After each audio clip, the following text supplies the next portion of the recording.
السلام علیکم ورحمۃ اللہ وبرکاتہ۔ اعوذ باللہ من الشیطان الرجیم، بسم اللہ الرحمن الرحیم۔ ان للمتقین عند ربهم جنات النعیم، افنجعل المسلمین کالمجرمین۔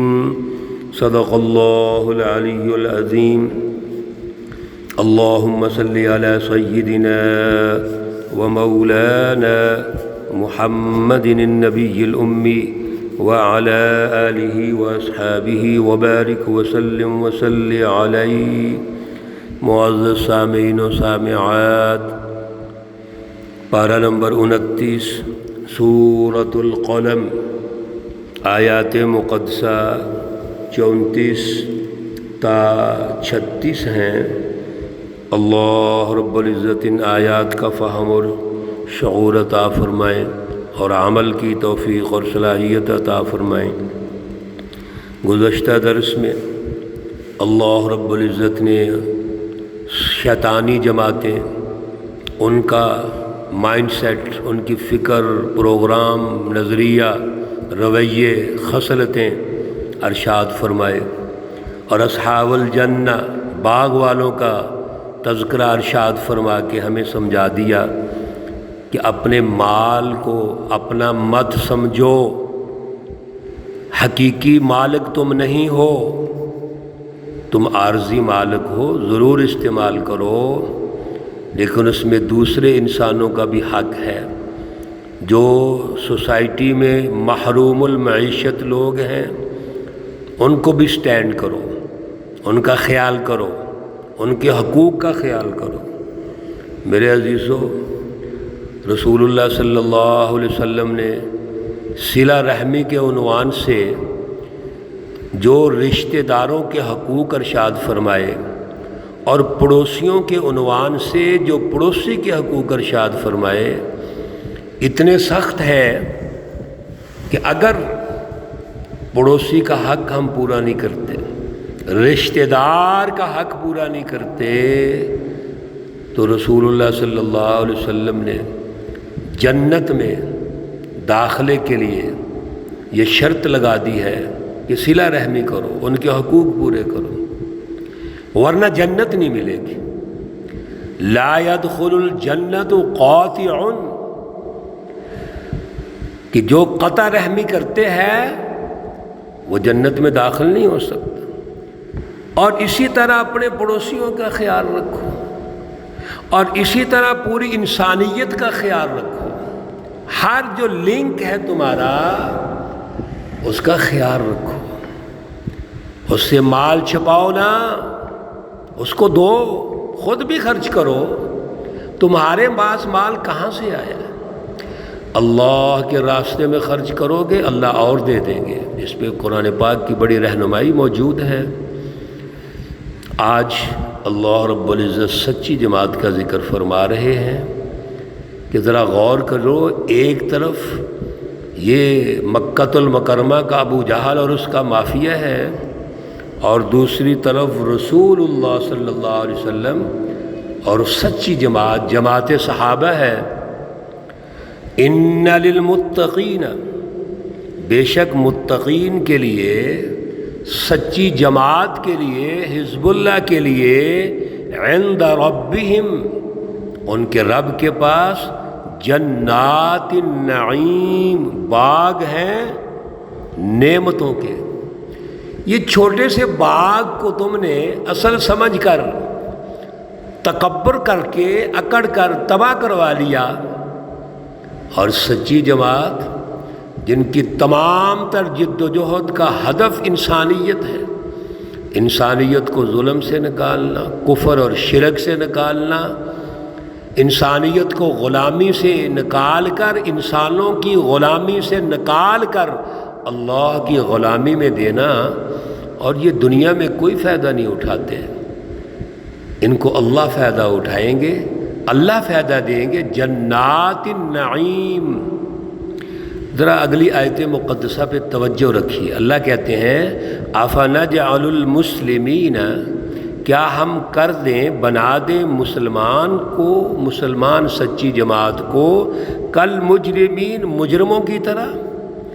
ایک حزب الشیاطین ہے اور ایک حزب اللہ ہے، تو کیا ہم حزب اللہ اور حزب الشیطان کو برابر کرتے ہیں؟ یہ کیسے ہو سکتا ہے؟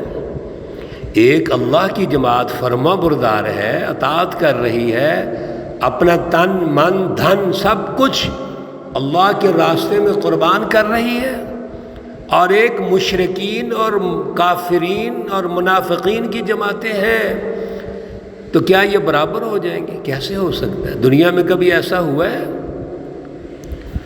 ما لکم کیف تحکمون، کیا ہو گیا تم کو، کیسے تم یہ فیصلے کرتے ہو؟ اللہ انسانی فطرت کے مطابق بات کرتے ہیں، اللہ دلائل دیتے ہیں، عقلی دلائل بھی دیتے ہیں، نقلی دلائل بھی دیتے ہیں کہ یہ جو تمہاری سوچ ہے اللہ برابر کر دیں، یہ کیسے ہو سکتا ہے؟ کیا ام لکم کتاب فیہ تدرسون، کیا تمہارے پاس کوئی کتاب ہے جس میں تم پڑھ لیتے ہو یہ باتیں کہ مجرمین اور مسلمین برابر ہیں؟ اللہ رب العزت ابھی اگر اس سچی جماعت کو آزمائشیں آ رہی ہیں، پریشانیاں آ رہی ہیں، تو اللہ نے تو آزمانا ہے، وَلَنَبْلُوَنَّكُمْ بِشَيْءٍ مِّنَ الْخَوْفِ وَالْجُوعِ وَنَقْصٍ مِّنَ الْأَمْوَالِ وَالْأَنفُسِ وَالثَّمَرَاتِ، لیکن یاد رکھیے وَبَشِّرِ الصَّابِرِينَ، اللہ نے سچی جماعت کو آزمایا، صحابہ اکرام کو بڑی تکلیفیں پہنچی ہیں، ان ظالموں نے، ابو جہل کے مافیا نے مکی زندگی 13 سال رسول اللہ صلی اللہ علیہ وسلم اور جماعت صحابہ کو بہت تکلیفیں پہنچائیں، 2 دفعہ حبشہ کی طرف ہجرت کرنی پڑی، اور پھر آخری ہجرت رسول اللہ صلی اللہ علیہ وسلم کی قیادت میں مدینہ المنورہ کی طرف کرنی پڑی ہے۔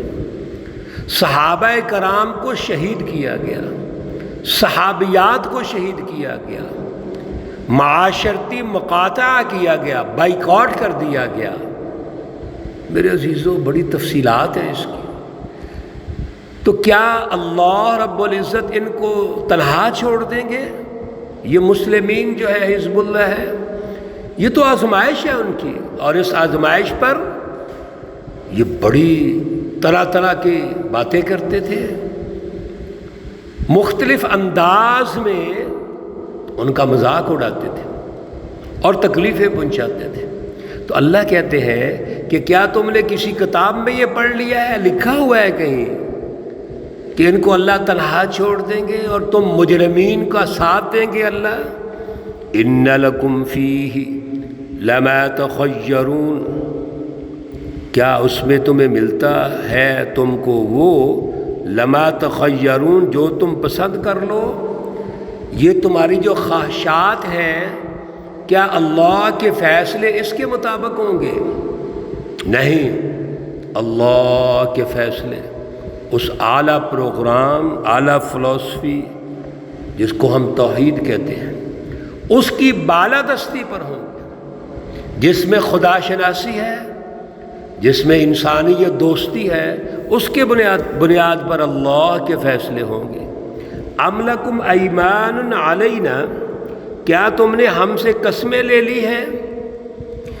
بالغۃ الی یوم القیامہ، کہ ٹھیک پہنچنے والی ہے قیامت کے دن تک۔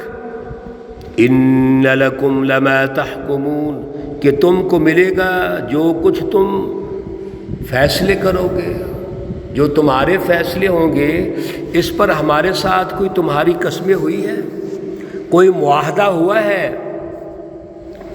میرے عزیزو، اللہ رب العزت نے یہ گفتگو ارشاد فرما کے 2 باتیں واضح کر دی ہیں۔ ایک تو یہ ہے کہ کامیابی سچی جماعت کو ملے گی، حزب اللہ کو ملے گی، اور جو مسلمین متقین ہیں دنیا میں بھی ان کو غلبہ ملے گا، اور انسانیت کے لیے دنیا میں امن و امان اور خوشحالی قائم کر کے دنیا کو جنت بنائیں گے، اور آخرت کی جنت بھی، جنات النعیم بھی انہی کو ملے گی۔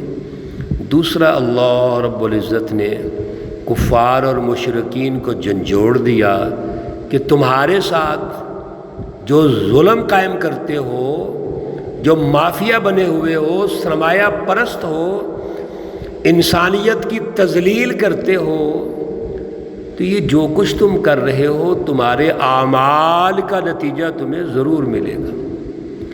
اللہ نے واضح ارشاد فرما دیا کہ میرا تمہارے ساتھ کوئی تعلق نہیں، کوئی معاہدہ نہیں، کوئی تمہارے ساتھ کوئی قسمیں نہیں ہم نے طے کی ہوئی، اور نہ ہی کوئی میں نے لکھا ہے کہ تم پڑھ کر یہ کہہ دو کہ اللہ رب العزت ایسے کریں گے، ایسا کچھ بھی نہیں ہے۔ لہٰذا تمہیں شکست ہوگی اور سچی جماعتوں کو کامیابی ہوگی۔ آزمائشیں آتی رہتی ہیں اور آئیں گی، وہ تو اللہ نے آزمانا ہے۔ آزمائشوں سے پتہ چلے گا نا متقین کون ہیں، مومنین کون ہیں۔ لیکن ان آزمائشوں کا یہ مطلب نہیں ہے کہ یہ سدا بہار شکست کھاتے رہیں گے، مار کھاتے رہیں گے، ایسی بات نہیں۔ مار تمہیں پڑے گی، شکست تم کھاؤ گے۔ تمہارے بارے میں اللہ نے لکھا ہے کہ شکست ہوگی، تمہارے بارے میں اللہ نے واضح کر دیا ہے کہ یہ شیطانی جماعتیں ناکام ہوں گی۔ اللہ رب العزت ہمیں سچی جماعتوں کی پہچان پیدا فرمائے اور ان کا ساتھ دینے کی توفیق عطا فرمائے۔ اللہ رب العزت تمام بیماروں کو شفائے کاملہ عاجلہ مستمرہ عطا فرمائے۔ اللہ رب العزت تمام مرحومین و مرحومات کو جنت الفردوس میں اعلیٰ مقام عطا فرمائے۔ ربنا تقبل منا انك انت السمیع العلیم وتب علينا إنك أنت التواب الرحيم، وصلى الله تعالى على النبي الأمي محمد وعلى آله وأصحابه أجمعين برحمتك يا أرحم الراحمين۔ السلام عليكم ورحمة الله وبركاته۔